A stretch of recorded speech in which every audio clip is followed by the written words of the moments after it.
Senhor presidente, membros dessa turma julgadora, doutor Rogério, doutor Cândido, servidores que nos auxiliam aqui nesse dia, colegas, advogados e dirigentes e demais cidadãos que acompanham, né?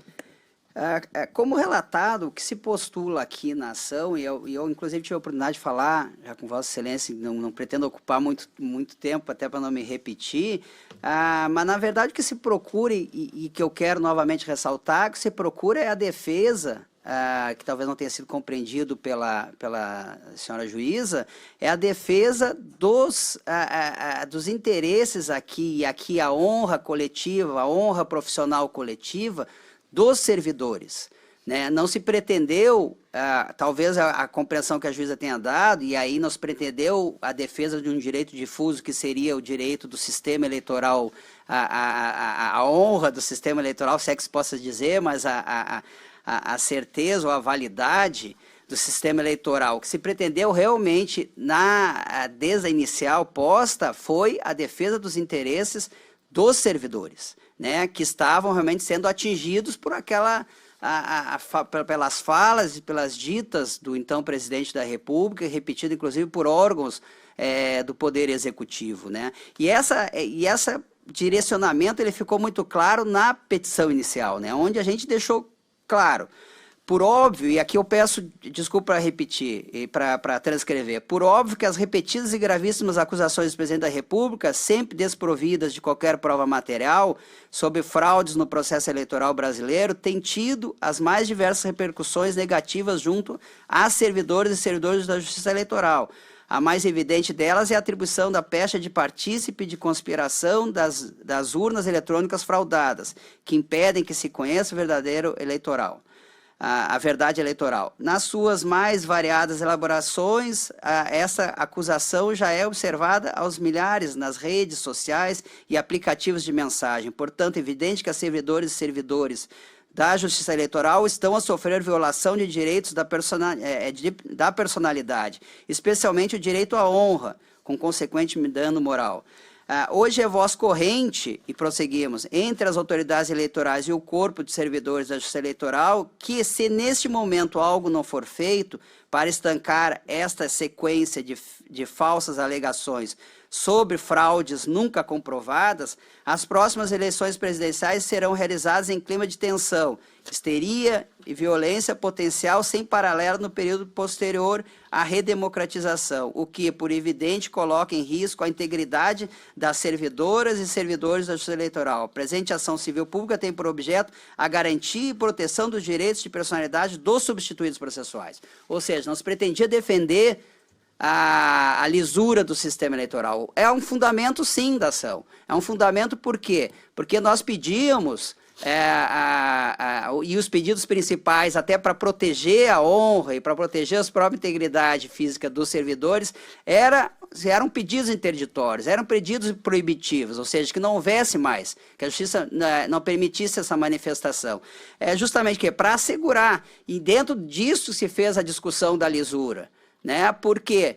Porque nós estamos apontando que eram mentiras. E, como a gente bem sabe, não preciso repetir aqui, Vossa Excelência bem sabe, a doutrina da jurisprudência já pacificou que o direito à informação era limitado, né, limitado à informação verdadeira, não a mentiras. Então, é nesse aspecto que se abordou e se analisou a questão da lisura do sistema eleitoral brasileiro, né? Então, esse é um primeiro ponto, porque é o que se dá para entender, dois fundamentos que se pode compreender e se tirar da sentença. Um é esse, é que, na verdade, o sindicato estaria a defender um direito difuso, ou seja, a lisura do sistema eleitoral brasileiro, o que não se pretendeu. Não se pretendeu de forma alguma. Se pretendeu defender foram a honra, os direitos, né, dos servidores, a honra profissional coletiva dos servidores da Justiça Eleitoral. Esse é o objeto e o objeto posto na inicial. Essa é uma questão, então, brevemente eu quero enfrentar. A segunda, Excelência, é a própria referência da magistrada no momento em que ela diz que o fato que ainda perdurou, que ela não considerou como litispendente, na ação, ele, na verdade, não se referia diretamente aos servidores, né? É um fato, e as acusações do presidente da República feito naquela reunião, naquela convocação que ele fez aos embaixadores, né? Inclusive não precisam nem analisar o absurdo daqueles fatos e daquelas alegações, porque já foi analisado fartamente pela Justiça Eleitoral, que inclusive levou à cassação da chapa e ao impedimento do então candidato em concorrer durante 8 anos a cargo público, né? Então, a gravidade daqueles fatos estão postos, né? Mas a juíza, a doutora, entendeu que, na verdade, por não haver uma referência direta, a acusação era o sistema. E o sistema era formado por quem? Por juízes eleitorais, por ministros, por servidores e por cidadãos convocados. Então, que não haveria uma violação individual ou uma violação a uma honra individual ali posta, né? E aí nós temos eu chamo a atenção, vamos fazer uma análise do que realmente, daquela boa velha teoria matemática dos conjuntos, né? Quer dizer, conjuntos que são formados por partes individuais, partes separadas e que formam uma unidade por um determinado serviço, uma determinada atividade da vida, da física, do mundo, da natureza, né? E aqui nós temos, analisando a partir disso, o que nós temos? Nós temos que, desse conjunto de elementos que formam o sistema, de operadores, né, que formam o sistema eleitoral brasileiro, nós temos aqui ministros que são temporários. O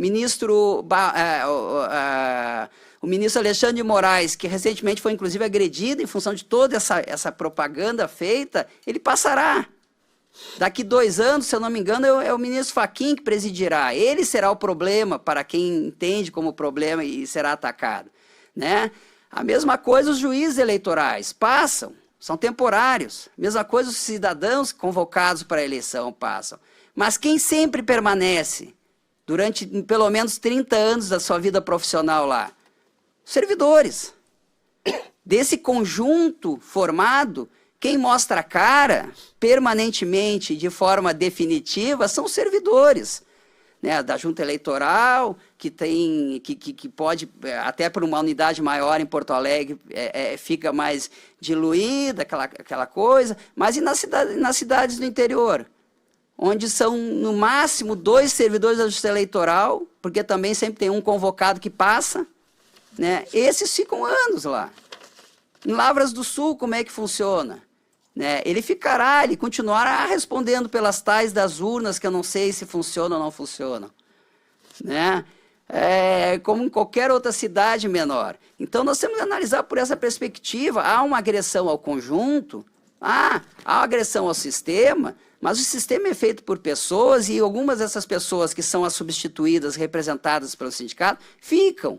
São permanentes, trabalham a maior parte da sua vida profissional dedicada a esse serviço, né? E que estão dia a dia mostrando a sua cara e enfrentando, né? Os ministros, juízes, esses têm inclusive um arcabouço todo de proteção, e os servidores, né?